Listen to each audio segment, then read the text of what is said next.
原来我们都被地主家傻儿子骗了。其实他背地里有800个心眼。都知道京津四海的床又大又宽敞，与之对应的就是7载的纯欲风，他甚至得蜷起身子才能勉强躺上去。明明是日进斗金的地主家傻儿子，却活成了家徒四壁的五保户。网友们纷纷谴责元芳这是办得不地道。然而万万没想到，这个小桌子其实是7载的饭桌，它不仅有4海同款豪华大床猫爬架，甚至还有个贵妃池，既能喝水也能洗澡。而7载之所以喜欢待在角落的饭桌上，或许只是单纯的想让奶爸死网上，这谁看了不得感叹一句，笑出强大。同样致力于坑爹的还有显眼包灵颜，只见他蹲在滑梯下面抱着木头啃了2口，发现味道不好，直接倒在地上，搭配上一身糖霜，氛围感直接拉满。熊熊我吃不饱睡不好，太可怜了呜。隔壁麦麦听说灵颜这显眼包演起来了，不服输的他先是冒着大雪蜷缩在门口吃笋，回到内场后又开始啃木头糖以充饥。这哥俩直接把奶爸当场逼疯，就差下跪道歉了。而著名影后秦韵为了盆盆奶无所不能，明明前脚刚喝完，后脚就叼着空盆看奶爸，威胁到要么再给我冲一碗，要么你就死网上。眼见奶爸无动于衷，秦韵立马引后附体，瘸着后腿在院子里到处爬，努力营业。看着他想喝口水都得靠前肢努力爬行。游客纷纷投诉元芳虐待大熊猫，瑟瑟发抖的奶爸只能给秦韵倒上盆盆奶，低声下气的恳求姑奶奶再略微出手辟个谣。随后就见秦韵生龙活虎的跑起来了，边跑还边咩咩叫，好爷又是拿捏奶爸的一天。这天萌二在院里故意吃草卖惨，游客看到后喊话：“二小子别再演了，你别演了。”听懂的他点了点头，扭头走凶。遗憾今天没能让黄连死网上，感觉整个北栋的饲养员都在瑟瑟发抖。毕竟不光萌二，就连萌兰也开始坑爹了。只见正上演铁窗生活的他含泪啃树枝，表示熊家要饿晕了，姨们快把我放出去吧。发现有2脚兽在拍，萌兰表演得更加卖力，边吃边翻白眼，仿佛下一秒就要与世长辞了。要不是看在这小子胖成了阳光开朗大胶囊，恐怕猫粉们真的被他高超的演技给骗了。都知道杨奶爸为了蔓越莓的婚姻大事，很早就开始训练好大儿的后置力量，没曾想奶爸把他放心上，他把奶爸挂网上。只见蔓越莓训练时突然给杨奶爸跪下，场面瞬间变成饲养员训练熊猫跪地起食。不得不说，滚滚们为了拿捏奶爸真是个显神通。眼前这只甜度超标的大熊猫就是2届颜值天花板北辰，妈妈是知名白富美基地之花北川，北辰有妈妈同款包子脸小眼圈，肉嘟嘟的脸颊上还自带粉色腮红，因为天生微笑唇，看起来乖巧又可爱，就连睡觉都感觉是在做甜甜的美梦。网友就给他起了个外号叫小甜包。此外，北辰还有妈妈同款土豆腿，并在原地的时候站得板板正正，看上去像是一个熊熊小板凳。果然蚩尤选熊猫当坐骑是有原因的。其实北辰还有个双胞胎弟弟北霞，但由于当初妈妈北川生仔时不会带娃，不小心划伤北霞的手臂，导致感染截肢，兄弟俩只能从小离开妈妈和伙伴一起长大。因此后来北辰和嘉欣、文静他们合班后，还没断奶的他找到同班女同学要奶喝，同样是宝宝熊的嘉欣被咬得直翻白眼，心想早知道就挂在树上不下来了。这一幕直接把远处的文静都看呆了，饲养员也急忙出声制止，让北辰回家。痛得受不了的嘉欣起身想要挣脱牵制，但奶瘾还没过去的北辰依旧不松。想必这个黑历史将伴随他终身。其实相同的事件还发生在花花和叶身上，当时许多猫粉都调侃叶子是待宰公猫，结果没想到熊家是个正儿八经的小姑娘。看来花花早就知道荷叶其实是妹妹了，为了让北辰戒奶，只能暂时安排他独居。起初小家伙还有些不适应没有伙伴的日子，经常在墙边绕圈听小熊有打架的声音。奶爸见状就给北辰拿了些笋笋转移注意力，小甜包这才开开心心的靠在树上炫饭。之后在饲养员的精心照顾下，北辰逐渐适应了独居生活。只见他踩着六亲不认的步伐出来上班，随后直奔小水池旁边寻找美味果果吃。但因为天气太热，奶爸把零食放到了阴凉处，溜达一圈都没找到的北辰直接生胖起，疯狂打滚霍霍草坪和可怜的小树苗，感觉奶爸再不道歉，院里就要寸草不生了。吃饱喝足后，北辰就会挂在树上，笑眯眯地欣赏硕大的后花园，仿佛在思考下次该改造哪块区域。不仅如此，北辰还是下班困难户，下班时间奶爸亲自来接他回家。没睡够的北辰直接恶龙咆哮，不得不说奶凶的模样也很可爱。有时一名饲养员实在应付不过来，奶爸们就会骑上阵把小甜包抬回去，这架势和过年抬年猪有的一拼。如此可爱甜美的仔仔，网友们爱了吗？自从金虎碰了飞云最爱的小白象，萌妹已经2天没有碰过这个玩偶了。都知道先前飞云的小白象落在了通道内，刚好被路过的金虎发现并把玩了一回，随后就熊熊碎碎的把小白象叼走了。不过据说他只是帮萌妹放在了门口。第2天奶妈发现后把小象还给了飞云，以往会赶紧把玩偶抱起来亲亲抱抱的萌妹，此刻却狐疑的趴在扶手上仔细闻气味，最终确认了小白象被金虎碰过。接下来2天，小象都孤零零地待在椅子上，而飞云为了堵金虎，更是直接睡在过道里。只能说，终究还是大胡子扛下了所有。其实这已不是金虎第一次被嫌弃了，先前妙音假运大胡子代替他营业，不可避免地在场地内留下了气味。而当妙音出关开始照常营业的时候，他突然发现抱枕有一股金虎的味道。妙音感到不可思议，低头仔细辨别，确认无误后，气得直接一巴掌扇飞抱枕，心想臭男熊拿过的东西我可不要，就连半截绳子都被嫌弃的甩到一边。紧接着妙音开始满院子搜查，只要物件上沾有大胡子的气味，妙音都一股脑打包扔到了水池里。路过大轮胎时也不忘踹上一脚。看到一向恬静的妙音变得如此疯狂，隔壁飞云都惊呆了，心想怕了怕了。虽然妙音丝毫不掩饰对金虎的嫌弃，但大胡子并不介意，还很喜欢找他聊天。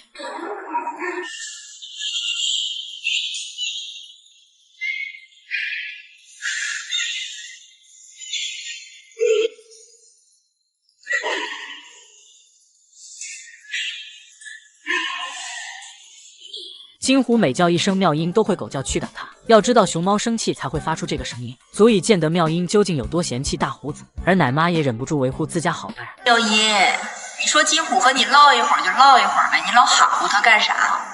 真是的，你看你这个小姑娘啊！不得不说，金虎就是熊猫圈第一大冤种了。不仅被青梅竹马长大的飞云妙音联合嫌弃，就连素未谋面的月亮也对他2度嫌弃。金虎喜欢吗？眼睛瞪大了，眼睛瞪大了，不要金虎，不要金虎。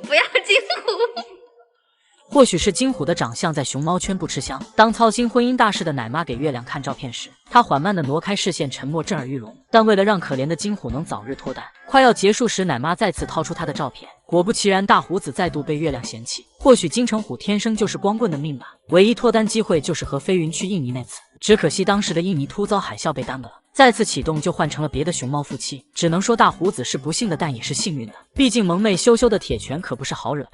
为期15天的丹麦爱情泡沫剧拉下帷幕，星二毛隼最终还是以失败而告终，而这已是两熊约会失败的第5个年头了。其实今年星二对毛隼产生了兴趣，可惜被记仇的牛骨鹿毛隼嫌弃了。只见熊熊碎碎的星二刚靠近铁门，隼妹就立即发出警告的声音驱赶对方。听到星二示好的咩咩叫，他更愤怒，一连串怒吼把星二吓得一溜小跑逃离。只能说早知今日何必当初呢？其实两熊合笼第1天毛隼主动过，可惜星二这个傻憨憨一直在干饭，就算不耐烦的隼妹把屁股撅到他脸上，星二除了闻了闻以外没有其他回应。好不容易两熊兴致都起来了，打算造娃，可没曾想星二这小子压根就不会本教，气得毛隼当场动手把他顶到了栅栏边上。怂怂的星二害怕的缩在墙角，不敢再靠近。可以说两熊一直在彼此错过的怪圈里。关于毛隼，星二要等363天才能再次约会。丹麦奶妈表示无法用语言表达此刻的失望，毕竟他们只能继续眼馋国内的可爱幼崽。眼前这只腻歪在奶妈怀里的熊猫崽崽，就是23届颜值天花板咸咸仔，因长相标致眉清目秀，备受姨姨们喜爱，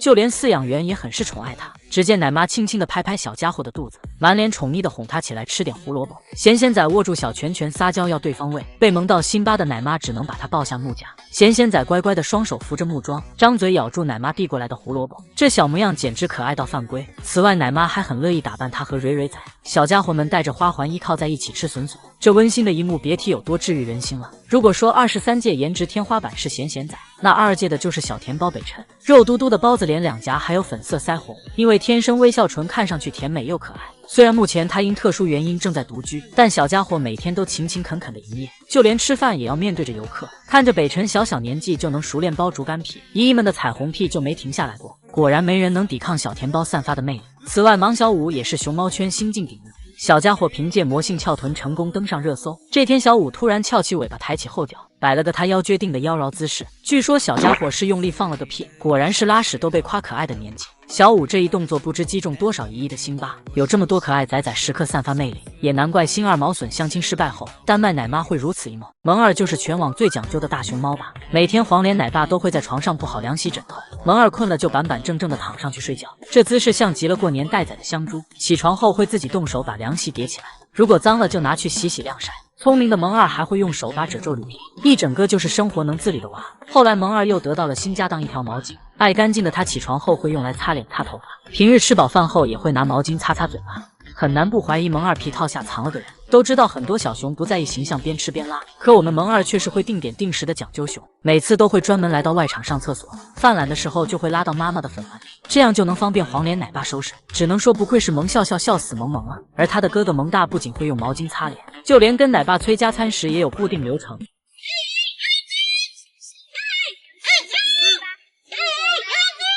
并且如果门开着的话，萌大会伸手将门关上，再梆梆敲，一整个要成精的前奏。都知道金嘟嘟从小就不爱干净，偶尔洗次澡也要马上去泥地里打滚，直到浑身上下都裹满泥浆才肯罢休。而香果更是从小被誉为挖煤小童工，刚上班白白净净，下班时直接变成煤球，就连亲妈香槟都不想搭理熊孩子。别的小熊不愿下班时，饲养员会亲自抱回去，而香果因为太脏，都是被奶爸骑着往回赶。恐怕论谁都不相信他的奶奶是洁癖公主成功吧。但事实上，很多大熊猫都很爱干净。托星元小每次都会到特定地点解决内急，甚至洁癖到每次造完青团还要去洗地，简直比两脚兽还要爱干净。别的小熊有睡地板或者屎堆里的，而元小就很讲究，总是睡在木床上，内设也不会造的到处都是青团。下雨天，别的小熊都会待在外场玩耍，但桃邦死活不愿出去玩，生怕身上沾水。不得不说，大熊猫活得比两脚兽还精致。雨涵大熊猫乐宝每天早上都坚持洗脸，左搓搓右揉揉，别提有多仔细了。洗完脸的水再洗洗脚，主打不浪费。都知道八里台二姑奶奶喜乐，脾气暴躁不好惹，经常拿捏奶爸。但其实熊家也是个爱干净的小姑娘，就算门口有点脏水，都要奶爸弄干净再进去。就比如说门口有点脏水啊，或者门口有点那个什么玩意儿，他就在那看着。你不把这点水或者把这点脏东西给我弄下来，我不进来。就是这样的一个熊。果然喜乐能被叫二姑奶奶是有原因的。网友们还知道哪些讲究的小熊呢？飞云就是个方面都很完美的小熊吧，不仅长相绝美，脑子也是1顶1的好用。这天饲养员为了让萌妹活动身体，特地把好吃的笋笋放到了滑梯中间，飞云卡在滑梯边缘，伸长胳膊去够笋，反复尝试几次却都还有一段距离。原以为这下萌妹终于能玩滑梯了，可她才不认人拿捏，直接把抱枕扔下去，不费吹灰之力就取到了笋笋吃，把周围的游客都惊得一愣一愣的。这么聪明呀，真这么聪明呀，用抱脸把它给打下去了。而第二天，奶妈为达到目的拿走了抱枕，飞云起身扶着滑梯，试图够最上面的一根笋，心想一天天的真是一点人事都不干了。紧接着，萌妹爬上木架，打算从上面去取，甚至还思考了下要不要扔最爱的小白象。但好在这次距离近，很轻松就到手了。就是说，飞云这智商高低得上个清华北大。都知道萌妹拳打金虎，脚踢妙音，殊不知打架也是要讲究技巧的。每当被妙音压制时，飞云就翻滚躲避，眼看外甥女越打越上头，隔壁金虎急得嗷嗷喊别打了别打了。只能说，如果胡子是联动第一话痨，那飞云则是乖巧聪明的美女学霸。一次，奶妈把苹果放到了闺女手里，萌妹想吃，却发现爪爪收不回来了。正当奶妈好整以暇想看她如何解决时，飞云却表示小意思，瞧好半天，随后就伸出另一只手把果果塞嘴里，动作一气呵成，把奶妈都给看呆了。果然，任何困难都难不倒我们萌妹。当飞云挖坑准备干一件大事的时候，机智的他还经常探头观察奶爸奶妈的动向，毕竟万一被抓包还得被通报批评呢。而飞云不仅聪明，还是超治愈的熊熊。这天不知萌妹看见了什么，呆萌的望向天空，笑得超级开心，就好像那吃了毒蘑菇的云南人。清澈的眼神中透露着一丝丝愚蠢，只能说飞云这么可爱，拿小拳拳捶一下金虎怎么了？萌妹抱着小白象睡觉时简直美呆了，奶乎乎的小脸，白得要丝的毛发，就是说谁敢信飞云其实已经14岁了。而金虎听说萌妹又在用美貌迷惑众人，又气又急的他也只敢拿飞云的玩具报仇。萌妹察觉小白象上沾满男熊味后气炸，直接趴在通道内，胡子下班通道等。深知打不过的金虎可怜巴巴的缩在树上，奶妈则从栅栏边给好大儿弟各种吃的。只能说胡子在窝囊和受气中选了窝囊的受气，看来惹谁都别惹我们萌妹，不然分分钟拿捏回去。看到司汤圆抱住萌兰暖心安慰，才明白大熊猫的友谊有多感人。都知道萌萌儿是15届的独生子，并且还天生自带吸熊体质，小熊友们都喜欢拉帮结派揉捏它。有次可能是被别的小熊欺负狠了，萌兰独自趴在墙角里伤心难过。司汤圆察觉后赶紧跌跌撞撞的走去，抱住萌萌儿暖心拍背安慰，两小只相依偎的画面简直萌化人心。虽然萌兰自小就被迫和萌萌分开，交由不同的干妈抚养，并总是搬家，但好在身旁始终有好兄弟陪着自己。当萌萌儿想要练习越狱技能时，庆小会跑来当三哥的垫脚石，并趴在墙角帮对方观察奶妈动向。虽然最终没能找到合适的越狱路线，但看着萌兰累到精疲力竭的趴在地上，庆小当即化身按摩师给她活络筋骨，给萌兰舒服的都快睡着了。后来萌萌儿不幸患上了骨髓炎，下巴红肿的她经常无精打采的趴在地上，庆小便温柔的帮她舔舐伤口，缓解疼痛。当饱受折磨的萌兰独自躲到树上后，庆大也会默默陪在身边给她梳理毛发。回到内舍后还暖心的拥抱着萌萌儿。仿佛在说好兄弟，我会一直在你身边。等到蒙兰经过治疗病情好转后，他终于和日思夜想的伙伴见面了。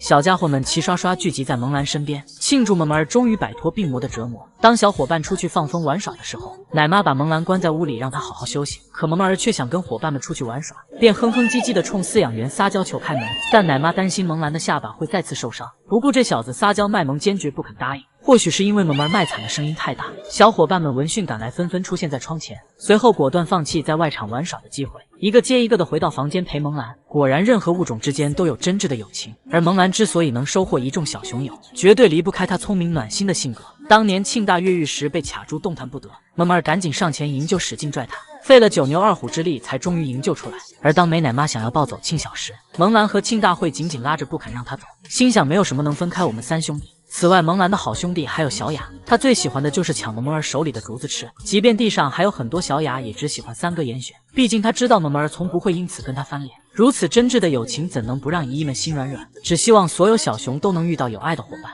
熊生每一天都要健康快乐，开开心心。四喜丸子过生日有多热闹？6月23日是双重喜庆的5岁生日，前一天虫洞奶爸天团就开始布置场地，放上了为龙送的大秋千及定制浴缸。不得不说，金主爸爸真的是用心了。生日当天，院长一早就挂上了横幅，并给四喜丸子准备了豪华生日蛋糕，以及成人酒酒杯上刻了熊熊的名字。不得不说，这仪式感让两脚兽都羡慕。一切准备就绪，寿星们闪亮登场，摸了摸新玩具后就被生日蛋糕吸引，紧接着几熊排排坐开始打麻将，画面和谐到根本不像一群成年熊。但虫虫身为组合中的搅屎棍担当，一天天根本闲不住，只想找点乐子。只见他吃完蛋糕后就霸占了新秋千，庆妹也想玩，却被一个大鼻兜直接打懵，随后就连滚带爬的去跟喜姐告状。虫虫则翻着小白眼，一脸傲娇的表情，这天下迟早会变成我蓝虫虫的。而当瞥见哥哥啃完蛋糕趴在桌上休息时，倍感无聊的虫虫猪蠢蠢欲动，又想搞事情。只见虫虫身子一歪就抢占了麻将桌，双总气恼之余给了弟弟一个泰山压顶，可虫虫非但没有见好就收，还一掌甩过去，把措手不及的双双打得一脸懵。俗话说，不在沉默中灭亡，就在沉默中爆发。回过神的双双气势汹汹地朝弟弟走去，毫无防备的虫虫猪当即吓得一激灵，你不要过来啊！随后双双凭借大体格把弟弟挤了下去，虫虫猪无能狂怒，一口咬住对方大脸蛋，那架势恨不能把双总的皮套给扯掉。好在双双看在大喜日子的份上，始终强忍怒火，没跟臭弟弟计较。要是照大宝哥那暴脾气，早就把虫虫猪给揍出狗叫了。只能说虫虫不愧是搅屎棍担当，不是在聊架，就是在去撩架的路上。其实虫虫猪的名场面还有很多，小家伙不仅凭借考拉预兆火遍全网，玩起秋千来也是一把好手。只见双总和喜庆姐妹正在喝盆盆奶，虫虫猪突然荡着轮胎秋千闯入镜头，小家伙满脸笑意，别提有多悠哉了。就是说隔着屏幕都能感受到岁月静好，不得不感叹时间过得真快。从小用一个姿势喝奶的4小只，如今已经5岁步入了成年，不知未来还能在一起多长时间呢？但只要每只小熊都能健康快乐，相信姨姨们也都放心了。眼前这只又秃又车的小熊，就是萌妹飞云的弟弟云涛，目前在内蒙古大草原上当痴情种。云涛格外迷恋隔壁大美熊朵朵，为了讨心上熊欢心，他不仅把自己的玩具通通分享给对方，还会像孔雀开屏似的耍乖卖萌。只是云涛的满腔热血换来的却是朵朵的爱答不理，甚至有时看到云涛过来，他扭头就走，像是下定了某种决心。有时朵朵心情好亲了云涛一口，这小子能高兴的一整天不吃饭，而朵朵不搭理他的时候，他就难过的吃不下饭，蔫蔫的趴着。这绝对是恋爱脑无疑了。奶爸们为云涛的爱情操碎了心，为排解他相思之苦，贴心安排了梯子，这样云涛就能爬上去远远眺望朵朵了。对此萌兰表示报告，我也想要。奶爸还特地把2熊的躺椅并排在一起，云涛可以边吃串串边和心上熊约会。虽然朵朵并不愿意和这个傻小子约会，奈何果果的诱惑实在太大，只能委曲求全。而园长为了促进2熊关系的发展，更是苦口婆心的劝说朵朵：朵朵过去再聊5块钱的去，过去聊5块钱的，就5块的不多啊。云涛看到朵朵过来，激动的恨不能钻过来，可对方只是瞅了他一眼就转身离开，急得云涛不停点头示意园长再去谈判。不得不说，女明星出场费就是贵1秒值5块。朵朵和娄阿宝一样有个爱心耳朵，不同的是阿宝的耳朵是被7仔咬的，而朵朵的爱心耳朵则是天生的。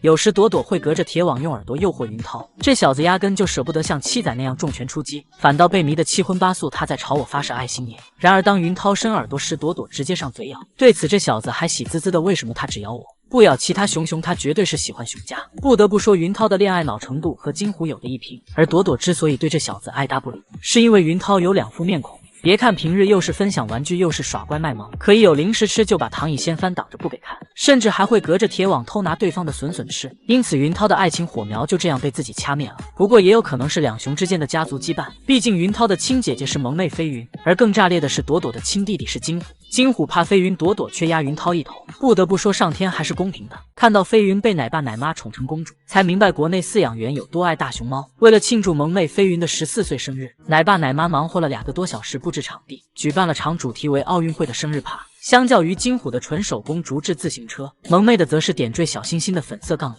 看上去既暴力又少女心十足，完全符合飞云金刚芭比的外号。生日礼物有奶爸准备的暴力小熊，上面还绣着飞云的名字缩写，旁边放着用竹子木头块做成的足球，以及萌妹最喜欢的小黄鸭玩具。能看出奶爸奶妈是真的用心了。生日蛋糕上放满了飞云爱吃的果蔬，冰块里则是粉黄色玫瑰，主打精致，就连出场必经之路上都插了2排花。就是说这放眼整个熊猫界都相当炸裂。飞云出场后没有像金虎那样大闹生日宴，而是认真看了看奶爸奶妈准备的惊喜，全程温温柔柔，生怕糟践了对方心意。如此懂事，难怪能成为元芳心尖上的熊。据说有次飞云吃累了倒头就睡，结果游客误以为他晕倒了。远在另一个山头的大园长听说后，边掐人中边火烧火燎的坐车赶过来，生怕宝贝闺女出什么意外。都知道夏天天气炎热，熊孩子们更爱待在凉爽的室内，即便如此，饲养员也从不强迫飞云营业，而是做了个告示牌代替萌妹上班，就是说联动啥时候出周边啊。奶爸奶妈的作品简直不要太可爱。如果说萌兰是熊猫界的治愈系天使，那飞云就是掌管两脚兽审美的神。肉嘟嘟的仓鼠脸，圆圆的米奇朵朵，好看到不禁怀疑他有专业的妆发团队打理。甚至飞云就连打喷嚏都是面带笑意，溢出屏幕的甜美度简直萌化人心。当奶爸千呼万唤请飞云公主下班时，萌妹却边打喷嚏边假装听不见，傲娇又可爱的模样瞬间让奶爸沦陷。心想反正时间还长，宝贝多玩会。当奶爸给乖女儿加餐的时候，他顾不得吃饭，全程眼神追随对方，笑容甜美到仿佛吃了一整罐蜂蜜，最后还不忘来到墙边感谢奶爸。如此懂事乖巧的小熊是谁能不爱？飞云不仅凭实力赢得饲养员宠爱，还让工作人员主动站出来替他辟谣，表示萌妹没有300斤而是299.5斤，并且也没有吃青团而是把玩了一回。至于萌妹私底下烟酒都来的谣言，应该是看不惯他的金虎编造的谣言，只能说这小子被飞云揍一顿就老实了。原来飞云能成为金刚芭比，全都是妙音金虎惹的祸。都知道前几天飞云过生日时，奶爸送了他可爱的暴力熊玩偶，萌妹喜欢到睡觉都要抱在怀里。然而妙音来到飞云场地营业后，这妮子竟直接把暴力熊劫持回熊舍，3下2除2就将胳膊给拆了下来。好家伙，这是真不怕萌妹羞羞的铁拳啊！或许是生怕飞云找妙音报仇，奶妈赶紧把玩偶胳膊缝了回去。但瞒天过海的招式骗不了萌妹，飞云抱着暴力熊满眼心疼，还试图把玩偶胳膊给他安回去，委屈巴巴的模样令姨们心疼。其实不仅是暴力熊的胳膊被扯坏，萌妹经常抱在怀里爱惜的熊猫玩偶，到了妙音手里直接3连摔，最后叼着玩偶在木架上疯狂甩头。对此飞云表示下班别走，门口等你。只能说萌妹能变成不好惹的金刚芭比，妙音和金虎都要负50%的责任。毕竟飞云睡觉都要抱着的小白象玩偶，则是惨遭了大胡子的毒手。眼看自己最爱的阿贝被沾满男熊味，飞云气得在通道内连睡4天躲胡子，睡醒后也要把竹子拿到通道内吃，生怕一不留神就让胡子钻了空子。毕竟当初金虎就是趁飞云不注意，趴在栅栏边上偷了他2根笋笋吃，并且还趁萌妹不在偷偷溜进他家里，光明正大的撒了2泡尿才满意离开。飞云明天弄死你金虎啊！只能说如果一个邻居作妖就够烦熊了，那2个邻居同时整活则最为致命。这边金虎拿着竹筒整活叮铃哐啷的，另一边妙音疯狂搓盆严重扰民，搞得飞云连睡个午觉都睡不安生。难怪家族里脾气最好的萌妹，如今就连眼神都是满满的杀气。这天妙音闲来无事玩起了饭盆，那声音跟过年放的鞭炮有的一拼，把正在睡美容觉的飞云吵醒了。满腔怒火的他当即摆出战斗姿态，四处张望搜寻罪魁祸首。妙音感受到背后惊人的杀气，心虚的他紧紧抱着怀里的饭盆，还被滚到脚边的玩具球吓得一激灵。我把盆藏起来就不是我干的。只能说金刚芭比的强大气场不是一般小熊能承受的。就算金虎屡次大胆撩拨飞云，甚至面前还有安全的玻璃墙阻挡，可当看到对方杀气腾腾的眼神后，还是会吓得落荒而逃。并且当听到隔壁萌妹的叫声后，什么都没做的金虎也会下意识害怕，担惊受怕的模样又可怜又好笑。果然亏心事做多了真的会莫名心虚。甜心教主飞云究竟有多萌？一个甜甜的微笑就能让人一眼万年。当初飞云不知道想起了什么趣事，呆萌的望向天空，笑得超级开心。像云端，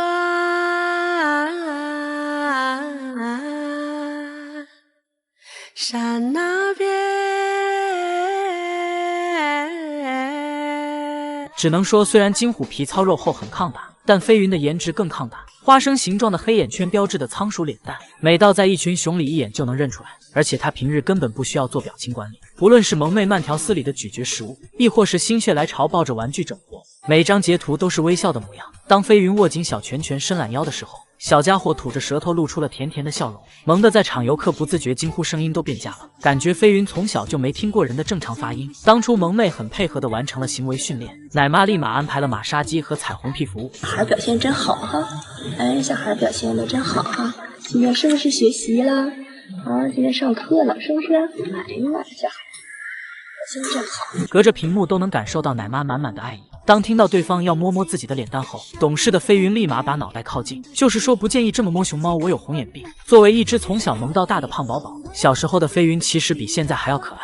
小家伙两手一揣，跟只小米老鼠一样，总感觉他在熊熊碎碎的偷吃小零食。当别的小熊都还在兵荒马乱的吃饭时，萌妹根本不用操心，乖乖吃着手里的窝头，圆圆的脑袋，毛茸茸的身体，鼓鼓的脸颊，没别的意思，问下同款熊猫玩偶哪里买。虽然熊猫界的漂亮小熊有很多，但飞云不仅好看，身上还有一股特别的力量，总能让心情浮躁的两脚兽感到片刻安宁。比如飞云乖乖地抱着自己的玩偶睡觉觉，嘴角弯起，好像在做什么甜甜的美梦，突然探出脑袋吓唬到姨后得逞的微笑，看得人心都快化了。谁不想在下班后看看飞云缓解疲惫呢？当正在炫饭的萌妹听到姨夸她好看，她开心的饭都不吃了，只为配合对方拍照，仿佛在说姨要在网上大大的宣传美貌，以免金虎那臭小子坏我声誉。别看金虎小时候特别爱黏在飞云身边，甚至甘愿当对方的提笋包笋小弟，可长大后这小子就在作妖的路上一去不返，不是大摇大摆的在飞云家里玩玩具撒尿标记，就是把他和萌儿的聘礼小鳄鱼咬得稀碎。当奶爸拿着玩具来跟飞云告状时，一向情绪稳定的萌妹瞬间怒火中烧，恨不能咬开铁栏杆去找金虎拼命。爹，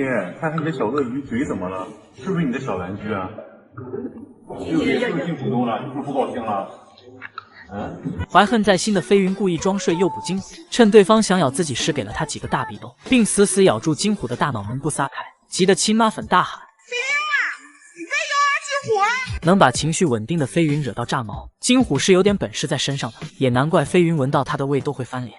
原来飞云能成为无数猫粉心上熊，靠的不仅是颜值，更是事事有回应。他对饲养员的态度永远温柔至极。当睡梦中的萌妹被奶妈叫醒后，睡眼惺忪的她没有因起床气而乱发脾气，而是立刻咩咩叫回应，生怕对方等着急。别的小熊要磨蹭很久才肯下班回家，而不论何时何地，不论飞云在做什么，只要听到奶妈呼唤，他都立马予以回应。谁能拒绝一只又漂亮又聪明的小熊呢？看到奶妈辛苦的给自己扛来大竹竿，眼里有活的萌妹主动上手帮忙，一根一根往里拽，还知道放到一侧，直到全部拿进去才板板正正坐好。奶妈担心闺女个屁股，赶忙提醒。听懂的飞云用小手使劲往后推竹子，人里人气的模样简直不要太可爱。别的小熊吃药需要奶爸斗智斗勇，而飞云只需要奶妈说吃药，他就来到门前坐好乖乖吃下去。就是说谁不想拥有飞云这样的女儿呢？当初飞云正处特殊时期，身体不适，奶妈便给宝贝闺女送来了美味果果。飞云不感兴趣，用小手往外推表示拒绝，但担心闺女的奶妈坚持让她吃几口，拗不过的萌妹只好乖乖接过来慢慢吃着，可爱又可怜的样子真的让人心软软。有时飞云不小心把窝头碰掉在地上，换成别的小熊可能就当场耍小脾气翻脸了，可萌妹却绝不会任性的冲着奶妈发脾气，而是乖乖听对方指挥，低头仔细找寻。其实飞云不止在奶妈面前温柔乖巧，小家伙无时无刻都在散发魅力。当奶爸端着一筐笋笋来投喂宝贝闺女时，萌妹举着笋笋满脸笑意的盯着他看，还不忘靠在玻璃边上跟奶爸贴贴碰鼻尖。就是说这妖是妖，定是定的，谁能不明？当发现姨姨们正在给自己拍照时，原本正发呆的飞云立马板板正正坐好，眼里的清澈和单纯简直萌化人心。都说飞云拳打金虎，脚踢妙音是个暴力狂，但当妙音下意识靠在他身上吃笋笋时，好脾气的萌妹就乖乖做妹妹的靠枕，生怕对方倒下来，身体一动都不敢动。同样是洗澡，肉姐洗出了黑山老妖的笑声，而萌妹却露出了足以甜化人心的笑容。不得不说，这颜值在整个熊猫圈都相当炸裂。如此古灵精怪的大美女，谁能不爱？飞云绝对是最喜欢抱玩偶的小熊，每个毛绒玩偶都被她温柔以待。只见飞云抱着奶爸送的暴力熊玩偶，像人教版妈妈抱着自己的孩子一样温柔。很多网友看到这幕后都忍不住评论：如果飞云有宝宝，肯定特别会带娃。其实萌妹从小就特别喜欢玩偶，当初萌二奶妈给她送了3条小鳄鱼，小家伙喜欢的不得了，翻来覆去的玩，甚至开心到抱着玩偶不停在地上打滚，把隔壁妙音羡慕的都没胃口吃饭了。但当奶妈偷偷把玩偶拿给妙音玩时，她翻来覆去看了一下就彻底失去兴趣，内心 OS 这玩意既不好吃也不好玩，真不明白我姐是怎么喜欢上的。当飞云走出房门准备迎接游客时，突然想起自己的小白象好像落在了别处，他着急的饭都不吃了，来回找了好几遍，直到找到才心满意足的带出来一起上班。有网友猜测是因为飞云母性很强，所以才对一切能抱在怀里的东西情有独钟。当初飞云假孕闭关后首次与游客见面时，他怀里就抱了一个崭新的熊猫玩偶，满脸委屈简直给一们心疼坏了。虽然网友们都赞成萌二和飞云，但其实两熊只是大家磕的 CP 而已。萌妹唯一一次能做妈妈的机会是和金虎被选中旅居印尼的那次，但那时印尼刚好爆发海啸，受灾严重。等到再次选熊猫时，就换成了彩桃和胡春，而飞云和金虎也彻底在大连定居。虽然不能生宝宝，但却得到了更多的关爱。据说有次萌妹吃累了倒头就睡，结果游客们误以为小家伙晕倒了，赶紧通知了保安和饲养员。远在另一个山头的大园长听说后，踩着风火轮就火急火燎地赶了过来，生怕宝贝闺女真出了意外。感觉园长看到飞云安然无恙都要哭出来了，并且飞云还是熊猫界唯一没有听过两脚兽正经说话声音的小熊，哪怕身在当地人爽朗热情的大东北，听到的也都是饲养员和游客的夹子音。这是谁呀，小懒觉？飞云呐！哎呀，飞云呐！哎，好宝宝的。别的小熊拆家饲养员看到两眼一黑，恨不能把自家臭小子打一顿，而飞云拆家得到的却是奶爸的彩虹屁，甚至不让孩子拆家是害怕他受伤。要眼定死定了，多好！哎，别扎头，别扎头！不说你不行了啊，你不能这么玩啊！木头掉了我倒不管，你扎头怎么办？不得不说，奶爸绝对是一位女人。但仔细想想也就明白了，毕竟谁能不爱这么可爱乖巧的萌妹呢？也祝愿我们冯猫猫往后熊生永远无忧无虑。飞云呐！千万不要再说飞云是张飞的非照人的云了，我们萌妹可是超级温柔的小熊。这天飞云在院子里逮到一只咕咕鸟，本以为这只鸟会小命不保，没想到被萌妹叼了一路，竟完好无损。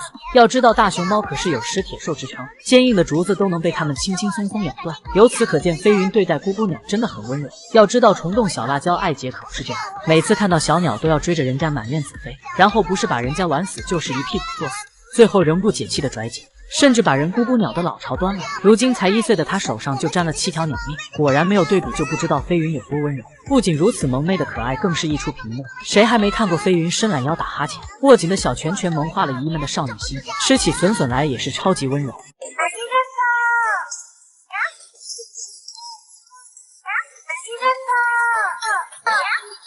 而抱着小象玩偶睡觉的飞云，完全就是一个乖宝宝。如此治愈人心的一幕，瞬间赶走所有不愉快。难怪飞云奶爸如此稀罕这个大胖丫头，毕竟这样的小熊谁看了不心软软？当萌妹用脑袋顶木桩时，担心宝贝丫头会被砸到的奶爸赶紧制止。扎头，别扎头！不说你不行了啊，你不能这么玩啊！木头掉了我倒不管，你扎头怎么办？飞云听到后就乖乖坐到一旁，奶爸看到闺女的小花脸，立马开启彩虹屁模式。你转过来我看看，再跑，我看你头顶。哎呦我的妈呀，还盖个小花上了！哎呀，好看好看！哎呀，好看好看！哎呀！大姑娘就在表扬，就在夸。咱就是说飞云这么可爱，拿娇羞的小拳拳捶一下金虎子，难道大胡子就一点错没有吗？事实也证明金虎确实有点气。这天飞云正在安安静静的睡觉，可隔壁的大胡子偏要来打扰萌妹的美梦。起初好性格的飞云没准备动手，只是想让金虎一边玩去，没曾想调皮的大胡子还玩上瘾了，仗着有一扇门挡着，在危险的边缘疯狂试探，甚至还得寸进尺咬了飞云一口。这下萌妹困意全无，彻底生气了，但隔着铁门他还真拿大金虎没办法。大虎子看着对方气急败坏的样子越来越嚣张，可把飞云气坏了，疯狂挠着金虎。最后大胡子还是大意了，直接被萌妹咬住了脸，并且还是连咬带拽给金虎疼的嗷嗷叫。饲养员看到后赶紧劝架，奈何于事无补。玩咬上了，只能说惹谁都别惹我们飞云，否则他会让你知道萌妹的拳头有多硬。大熊猫本是多情动物，可虫洞却专产痴情女熊，婆媳3代都是痴情种的事迹有多炸裂。第一位大熊猫是虫洞老祖星星，也是旅美大熊猫乐乐的妈妈。1992年，星星被安排和上海动物园的川川相亲，两熊一见钟情，从此以后他们的眼里都只有彼此，再也容不下其他熊。更难得的是，星星和川川虽是异地恋，却做到了相伴终生。每年春节，川川都会坐飞机飞往重庆跟老婆团聚，一住就是几个月甚至半年。两熊一见面就激动不已，表达着对彼此的喜欢。没到合笼时间，他们也不会去内舍睡觉，而是隔着铁栅栏努力依偎在一起。星星和川川共育有8胎10载，最后存活下来的有6只，其中1只就是旅美大熊猫乐乐。可以说乐乐真正是父母爱情的结晶。不幸的是，在2010年，川川永远的离开。当时基地又为星星安排了其他相亲对象，热情似火的亮亮非常喜欢他，可星星的心里却只有川川一选，因此对别的男熊的靠近十分抗拒。没曾想求爱不成的亮亮竟对他大打出手，虽然工作人员及时将两熊分开，但星星的后腿还是被撕咬，受伤严重。那段时间他经常独自一熊坐在拱桥上发呆，哪怕下雨天，星星也要拖着2条受伤的腿匍匐爬到拱桥，只因那里曾经是自己和川川约会的地方。第2位痴情女熊正是星星的儿媳妇亚老二，亚老二的眼里就只有一女。以前两熊住在隔壁，他时不时就去等对方疗愈。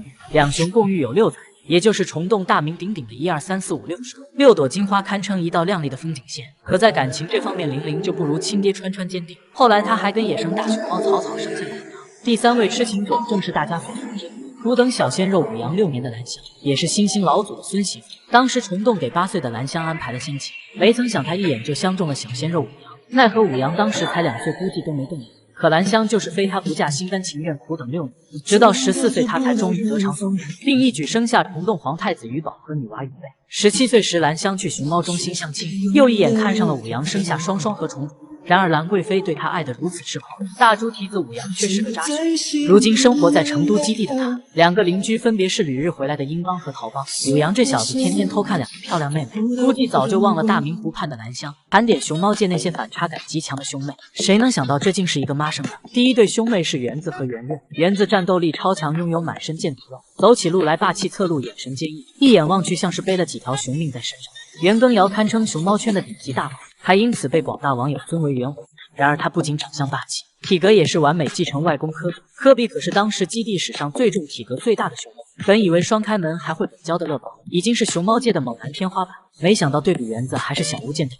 然而谁又能想到威猛霸气的园子背后竟有个傻白甜妹妹圆润？袁世兰从小就自带搞笑天赋，因为酷爱挖没发色，总是黑黢黢，像是被劈崩过一样，再加上尖下巴和炸毛而显得萝莉骨气，因此直接被广大网友们称为潦草小狗。而每当谭爷爷掉猫时，圆润总是呆呆地张大嘴巴，静等美味果果飞到自己嘴里。不仅如此，小狗吃饭前还要做祷告，在心里默念完咒语后才会享用美味竹子。洗澡的时候，圆润更是妥妥的搞笑熊，张着大嘴摇头晃脑，别提有多开心了。只能说园子和圆润兄妹俩，一个挺猛，一个挺萌。第2对兄妹是公仔和花花，被称为镇北大将军和他那不谙世事的妹妹。公仔是整个斧头山最不好惹的存在，因为一身武艺成为了功夫熊猫的元气，江湖雄称西区战神，曾经因为暴揍继父美兰彻底出名。公仔3岁时早已干翻群雄，而花花3岁还得被爷爷抱着回家，最近还因身高不达标又在幼儿园留级。只能说相比大哥公仔的威猛霸气，花宝鸡简直就是个温柔的小宝宝。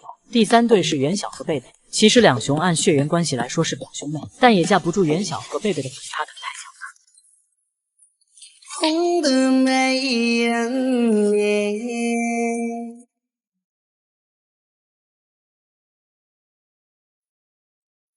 同样是泡澡，贝贝洗澡主打优雅恬静，像极了富贵人家的大小姐，而哥哥的显眼包行为，妹妹看了都得摇摇头，并且这个大哥的画风较之前2位略显搞笑。园子和公仔都是一战成名，可袁小却是一拖成名，只因看热闹，结果被袁大和5一误伤。为了方便治疗，医生不得不扒掉他的毛骨，但考虑孩子大了还是得留点面子，医护人员还是贴心给袁小留了双优弟弟。虽然袁小的战斗值稍有逊色，但这长相绝对是熊猫圈数1数2的霸气，吃起竹子来一脸的凶神恶煞，这不好惹的模样跟园子有一拼。而妹妹贝贝却是出了名的社恐小熊，在内场总喜欢背对着游客，那坐姿像极了老干部。或许是仗着有毛裤哥撑腰，偶尔贝贝也会跟游客交流几句。贝贝，哎呀，贝贝你可可爱了，在哪亲亲你？贝贝，吃饭了没有啊，贝贝？果然每个大佬熊背后都有个傻白甜妹妹。你还知道哪对反差感极强的兄妹吗？飞云呐！甜心教主飞云究竟有多治愈？多看一眼都会让猫粉沦陷。这天，一群小麻雀来偷吃飞云的食物，被称为金刚芭比的它没有暴跳如雷，而是满眼温柔地注视着咕咕鸟。要知道，虫洞小辣椒鱼爱可不会这样，每次看到小鸟就要撵着人家满院子飞，不是把人家玩死，就是一熊定做成2弟的，甚至斩草除根端了咕咕鸟的老巢。虽然已经爱上很多熊猫了，但看到飞云还是控制不住自己的心。看它腰是腰定是定的多可爱。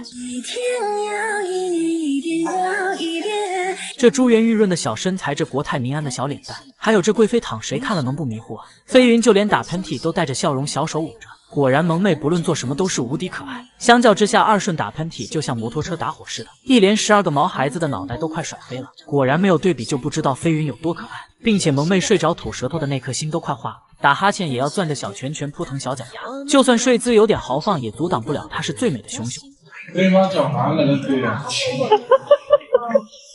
都说飞云脾气暴躁，拳打妙音，脚踢金虎，但萌妹这么可爱，就算她有99.9%的错，其他小熊就没有0.01%的错吗？飞云雪中吃竹子的画面唯美到时间静止，浑身散发光芒，就好像天上的仙女降临人间，惹得猫粉不停惊呼，献上一连串彩虹屁。哎呀，你漂亮的呀！哎呦我的天呐，飞云呐！哎，你好漂亮！不过大胡子表示完全不能赞同，都是装的呀，家人们。他抡圆膀子揍我的时候你们看不见吗？就是说美女有点小脾气也很正常吧。更何况大胡子被揍完全是自己做出来的。都知道先前萌二奶妈带着聘礼来提亲，飞云娇羞地抱着小鳄鱼玩偶，爱不释手，心想终于可以脱单当妈妈熊了。谁料爱情的小火苗刚刚燃起就焦得透心凉。原来大胡子趁萌妹不注意咬坏了小鳄鱼，这坏的哪里是玩具，分明是飞云的爱情红线。你今天给飞云的玩具弄坏了是不是？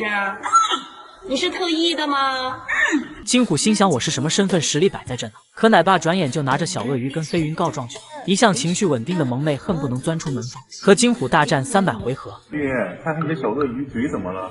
是不是你的小玩具啊？是不是性主动了？你是不是不高兴了？不敢管他，咬他呀！只能说惹谁都不要惹我们飞云，否则他会告诉你萌妹的拳头有多硬。为什么大家怀疑过花花是男熊，都没想过荷叶是女孩？只因这孩子性格实在太跳脱了。两熊一起撸串，女明星优雅呆萌从容淡定，然而叶子像饿了800年的狼，就差连盆一起吃了。在花花安静躺平的几分钟里，他能发300回疯。只见叶子熊来风霍霍完竹子，又去推扫花宝机，还抽风似的摸姐姐肚子，仿佛在确认吃饱了没。相较之下，叶子浑身上下都散发着癫猫气质，当小荷花走路都不稳，只会栽跟头的时候，小叶子已经像兔子一样蹦跳着翻跟头，并且他每天鬼鬼祟祟，逮到机会就要吓姐姐，一个猛冲直接把正在神游的花花吓错了。当叶子安静时，只是在计划下一步该如何捣蛋。弹射后仰像小钢炮一样把花花脑瓜子砸得嗡嗡响。有别熊在时，叶子是姐姐的底气和保障。只见他一把夺过艾灸的竹子塞给花花深藏功与名，而单独相处时，叶子就变成危险级别 Max 的坐骑，偷走花花手里的竹子就一溜烟滚远了，只留下女明星原地发愣，小手无处安放。不过好脾气的花宝鸡也会被臭叶子惹到暴走，因为花花走路慢，跟在他屁股后面的荷叶不停催促。女明星烦了，当即炸毛，转身小手使劲一拍地，催催催，就知道催有本事你飞起来啊！而荷叶之所以被网友称为瓜弟弟，也不是没有原因。只见他呆坐木架上，两脚并拢，忧郁气质，一览无余，还把下巴卡在树杈里练习微笑唇。更重要的是，这家伙吃蛤蟆吃得津津有味还不算完，没几天他再次攥着一个蛤蟆干吃的嘎嘣响。不得不说，这简直比熊猫吃大葱还要炸裂。难怪无数网友无法接受瓜迪迪变小姑娘，这跟范丞丞女扮男装勇闯娱乐圈有啥区别？感觉小叶子的绯闻媚眼瞬间没眼看了。远在韩国的福宝听闻绯闻男友突然来月经后，直接绷不住了，家熊们谁懂啊？未婚夫变闺蜜了。好在两熊还没相亲，不然福宝就跟金虎一样，结婚前夕老婆变老铁了。恐怕小叶子变女熊最高兴的就是谭爷爷。以前他喊荷叶吃饭时声音中气十足，生怕饿到花花来不及等叶子就扔过去损损。荷叶，花花，花花，花花笑了。自从知道荷叶是妹妹后，声音越来越假了。荷叶无语，爷爷你让熊熊我感到陌生。荷叶过来，我在出差2天，你们2姐妹有没有好生吃竹子？哦，荷叶是妹妹哦，以后就不能喊弟弟啊。只能说今年的炸裂新闻属实有点多。秦大朵男熊变女熊，再变男熊，反转中的反转。只要花花不变成1.5米的哥哥熊，哪怕有天谭爷爷变谭奶奶也能接受。同样是被爱宝暴揍，福宝和瑞辉姐妹有何不同？福猪猪从小就一身反骨，又菜又爱玩，妈妈越不让爬树，福宝就偏要爬给他看。爱宝气得差点咬碎一口银牙，攥紧双拳冲上去，一顿操作把闺女从树上教育到泥地里。然而刚撒完气的爱宝还没来得及喝口水，调皮的福宝就再次对木架发起了冲锋。爱宝怒火直冲天灵盖，立马送上挨打教育。没想到骨骼惊奇的福宝还想冲上去还击，只能说够勇小家伙，请你自求多福。这天福宝不怀好意的蹲最后一颗油菜花旁，还顺便甩了来一探究竟的老母亲一巴掌。想到反正昨天今天明天爱宝都会揍自己，那就干脆先下手为强，搞个轰轰烈烈的事业。接着福宝开始恶狠狠地手撕油菜花，仿佛跟对方有啥血海深仇似的。结果扭头就被爱宝雄脏巨火，被压着游街示众后就要当众问斩，死都要死了。福宝顺势扣了下妈妈的鼻孔，反正就是伤害不大但侮辱性极强，只能说福宝每顿揍都是凭实力获得，每次纷争都是他自己挑起来的。无法无天的福宝不是咬妈妈后背的毛，就是用艾女士美丽的脸蛋擦屁股。真香。以至于后面爱宝看到他作妖后也懒得管了，甚至还躲起来拒绝大胖闺女靠近。就是福宝这小玩意越不理他越蹬鼻子上脸。只见正在干饭的爱宝突然瞥见福宝跑来，面上满是无尽的忧愁，仿佛在说求你别过来。但福宝假装没看见，一定坐在妈妈身旁。艾女士忍不住叹息，感觉竹子远没有刚才美丽，因为积累了不少血泪使爱宝决定不惯着孩子。所以当辉宝才屁大点就敢上手伤他老母时，爱宝直接一巴掌扇得他找不到东西南北。不得不说艾女士这招还真是高明。当她叼着瑞宝哐哐往树上撞做抗摔打训练时，隔着屏幕都能感受到姐妹俩的无所适从和恐惧。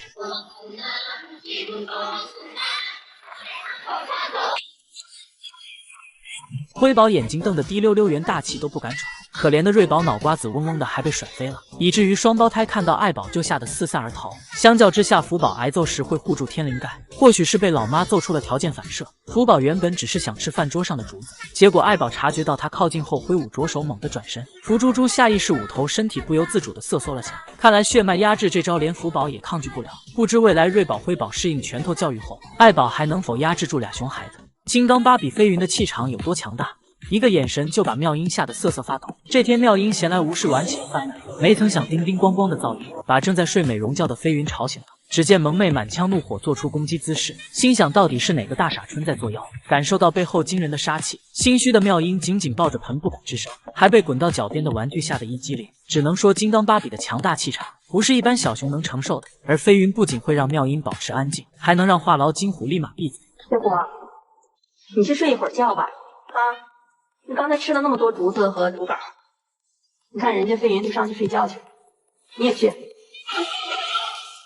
午休时间，金虎正悠哉悠哉散步，结果奶妈一声飞云在睡觉，大胡子恨不得立马插上翅膀飞走。当金虎躲到吊床上，却不小心弄出声音时，担心萌妹会赏给自己一顿羞羞的铁拳。大胡子心慌不已，满院子奔跑寻找庇护，甚至出卖色相祈求游客救自己出去。只能说没熊能在飞云眼皮下撑过3秒。这天显眼包金虎正在树上蹦迪，嘿嘿，看我这大长腿，你们羡慕了吗？转头突然发现隔壁飞云正盯着自己，吓得他赶紧从树上爬了下来。大娘们今天怎么也在？赶紧让我吃口竹子缓一缓。哪怕金虎什么错都没犯，都会瑟瑟发抖。当初飞云征用妙音的场地过生日，金虎一觉醒来，本想偷偷瞄一眼大侄女，结果看到了萌妹，吓得趴在木架上不敢动。或许是认为飞云把妙音杀熊灭口，下一个就该轮到自己了。直到萌妹吃饱喝足睡觉觉后，大胡子才敢下木架吃东西喝水，之后还牢牢抱着武器进入防御状态。但就他这战斗力，顶多给萌妹挠挠痒罢了。不得不说，金虎真是熊前熊后两副面孔。平日总是对着萌妹抱枕拳打脚踢，心想打不过飞云，难道还打不过抱枕？但当看到萌妹来和自己做邻居后，金虎为表忠心，干脆把飞云抱枕带在身边，一顿贴贴抱抱举高高，简直不要太喜欢。然而最后大胡子硬着头皮准备睡觉时，这家伙总感觉自己背后凉飕飕的。果然亏心事做多了，终究会翻车。当初金虎将魔爪伸向睡梦中的飞云，萌妹只是不耐烦的挥挥手，并没有生气。结果他变本加厉，一口咬住飞云脑门。萌妹彻底被激怒，打算跟他好好较量一番。结果金虎仗着大门保护，愈加放肆，最终被飞云咬住嘴筒，疼得嗷嗷叫，只得连连摆手求饶。来咬他！啊，飞云，你别咬俺金虎！只能说没熊能跟飞云过上几招，难怪妙音和金虎都不敢再招惹萌妹。节后复工第一天，全国各地的大熊猫都摆烂了。我不想上班，哪个想上班，哪个就去上嘛，让我下岗，我累了。原来就算是国宝大熊猫，主打的也是以摆烂应付上班，就连几个月大的宝宝都不例外。上班时间倒头就睡，甚至呼噜声震天。大熊猫和营业时心不在焉，迫切的守在门口等着回家。平日最喜欢的竹子也难以下咽，最后更是靠在墙上睡着了。直到奶妈打开门才变得活蹦乱跳，而被迫营业的杰邦更是倒头就睡。只见他强行开机走到独木桥上，然后原地摆烂毁灭吧爱谁谁。果然摆烂什么的要从娃娃抓起。长大之后，杰邦更是变着法子摆烂偷懒，下班得抱着上班，也要奶妈拖出来。就算小苹果在嘴边，他都懒得张嘴。一个小苹果就想打发我，没门！奶妈，你别拉我，我可不上班。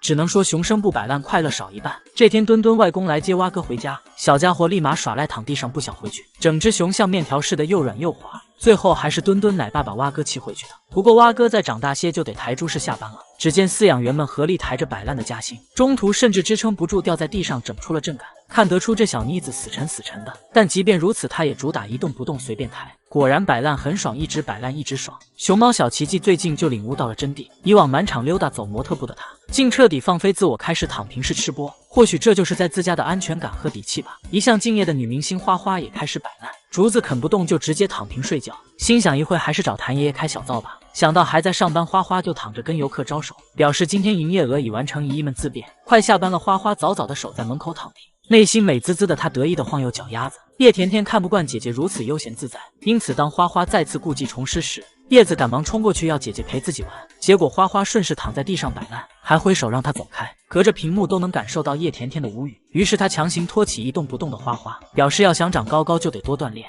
为了逃避营业和叶甜甜的打扰，花花选择藏在竹子里，怀里还抱着一捧，圆滚滚的身体立马被挡得严严实实。不得不说，花花的心眼全用在摆烂上了。此外，熊猫界劳模灵言同样不想工作，只想睡觉。面对现实吧，睡个100年。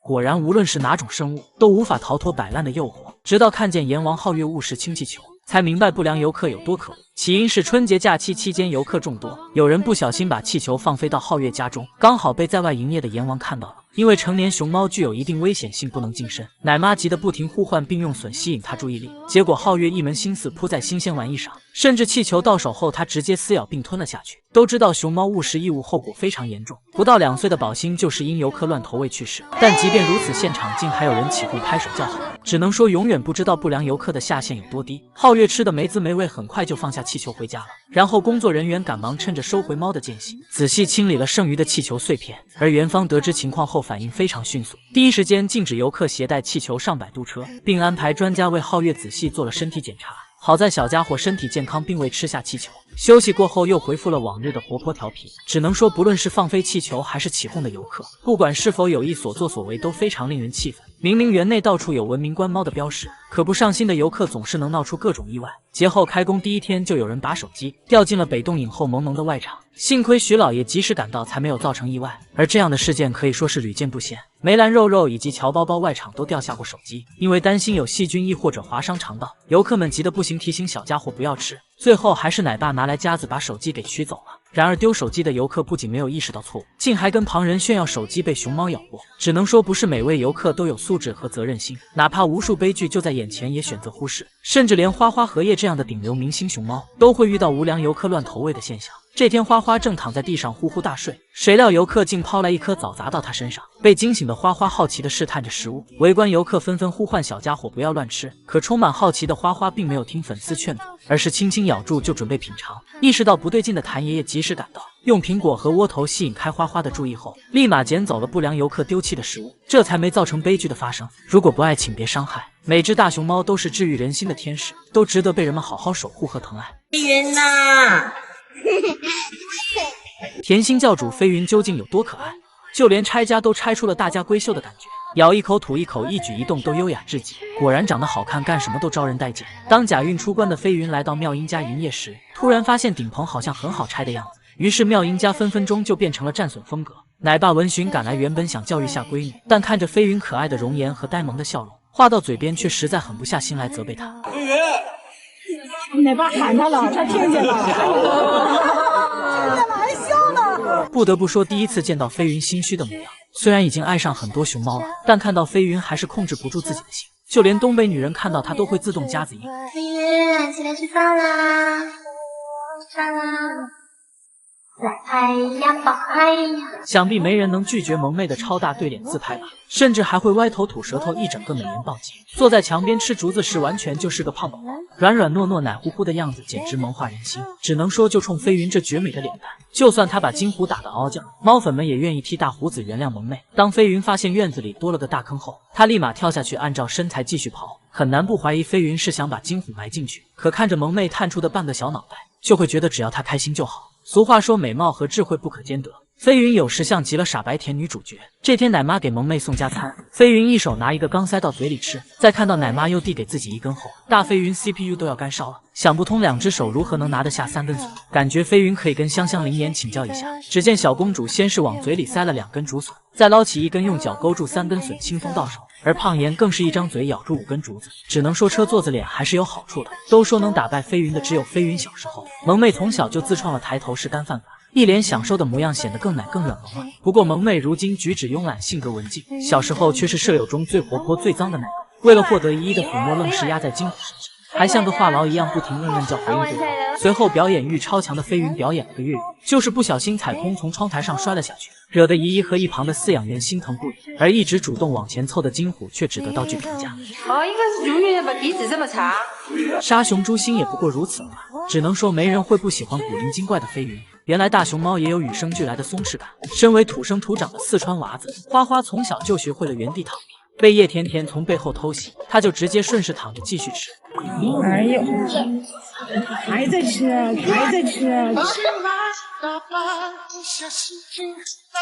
如果吃饭时遇到啃不动的竹子，花花一把丢下，直接躺下睡觉，心想爱谁谁，本姑娘不吃了。这松弛感简直和她老爹美兰一模一样，想躺哪里躺哪里，想在哪儿睡就在哪儿睡。真不知道洁癖公主成功是如何看上这埋汰矿工头子的。光头星身为收租老广，家财万贯，每天悠闲地靠在宝座上观赏风景，简直活成了所有打工人羡慕的样子。甚至因为新一吃太多又不爱运动，他腰是腰，定是定，身材格外肥美，直接跻身熊猫圈模特前10名。劳模灵言则是有活整活没活，原地摆烂。只见胖妍站到坦克车上准备表演个擦玻璃，没曾想一个不留神直接摔了个屁股蹲。胖妍干脆一不做二不休，拽过旁边的竹子吃，主打的就是在哪里摔倒就在哪里躺回。而这小子睡觉时如果屎意来袭，直接撅起屁股释放自我，小手抓着吊绳仿佛很使劲的样子。萌家大少爷萌大松弛感更是拿捏得死死的，一张吊兰猫猫头不知萌化多少姨姨的心。当3弟萌兰穿着貂冒着高温出来营业时，萌大果断躺在门口只露出一颗熊头，心想好歹也是在营业看看算了。胖大海虽社恐，但却将摆烂贯彻到底。老爷来送加餐，他懒得起身，直接张大嘴。没一会儿，小饭桌上就堆满了笋皮，而大海吃饱喝足后也不愿起身活动活动，翻了个身倒头就睡，还顺便拉了坨青团，主打的就是一个氛围感。小奇迹如今的睡姿也越来越豪放了，不仅能跟哥哥贝贝一样坐着呼呼大睡，还能4脚朝天袒露肚皮，丝毫不注重隐私。果然还是在自家好啊，安全感满满。都说成大带娃活着就好，一开始他还在尽责的给仔仔喂奶，然而母慈子孝的场面还没有维持多久，成大就开始耐不住想摆烂的心了。只见他熊熊碎碎的偷瞄了眼外面，确认奶妈不在后，直接开始摆烂，顾不上怀里吃的正香的幼崽，啪叽一下直接躺到了地上。仔仔喝不到奶急的小手不停扒拉老妈，谁料成大丝毫不理会，闭上眼就准备睡一觉，甚至顺势把脚搭在了熊孩子身上，这松弛感简直拿捏得死死的。如此可爱的大熊猫，大家爱了吗？混世小魔王福宝又上线了。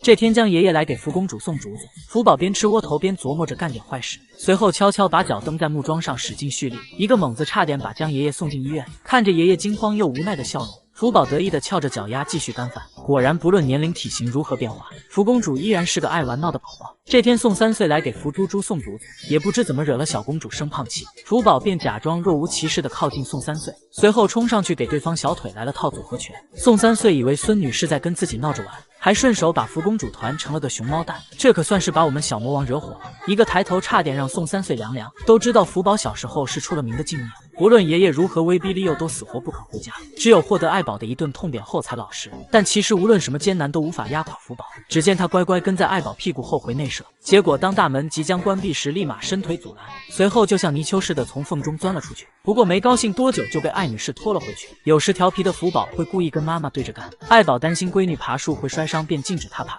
但在好奇心的驱使下，福宝从不听话，气得爱宝直接给闺女来了个脸不死泡。心疼的江爷爷在一旁不停劝架，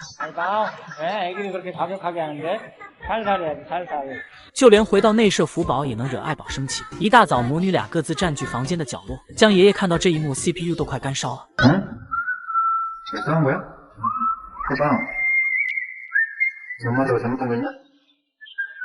福猪猪看到爷爷后心虚的不敢吭声，爱宝则缩成鼓鼓的一团闭目养神。经过江爷爷的调节，母女俩重归于好。只是吃饭时小福宝又犯了老毛病，一直抢妈妈手里的竹子吃，结果被艾女士眼神制裁。至于福猪猪为何如此调皮捣蛋，除了跟爷爷们的宠爱有关外，还离不开将送爷爷的以身作则，将爷爷前脚刚阻止福宝扒了去，甚至还为此发出灵魂尖叫，结果后脚自己也跟着玩了起来。而显眼包送3岁就更幼稚了，本来秋千是送给福宝的儿童节礼物，完成后送3岁上去试验下牢不住，结果自己越玩越嗨，就差飞出去。虽然两位爷爷都是40、50岁的人，但提及福宝最爱谁时，个个都像老顽童。送3岁甚至直接躺地上打滚撒泼，果然谁养的熊猫就像谁没有例外。原来金虎的每顿做都不是白挨的。都知道飞云有个小白象玩偶，是奶爸奶妈亲手给闺女编织的。萌妹很喜欢每天抱在怀里爱不释手，就连睡觉也要抱着用手轻拍小白象。然而这天飞云下班的时候，不小心把小白象落在公用通道内，刚好被路过的金虎发现了。大胡子好奇地抱起小白象仔细闻了闻，发现上面沾满飞云的气味后，吓得手都抖了。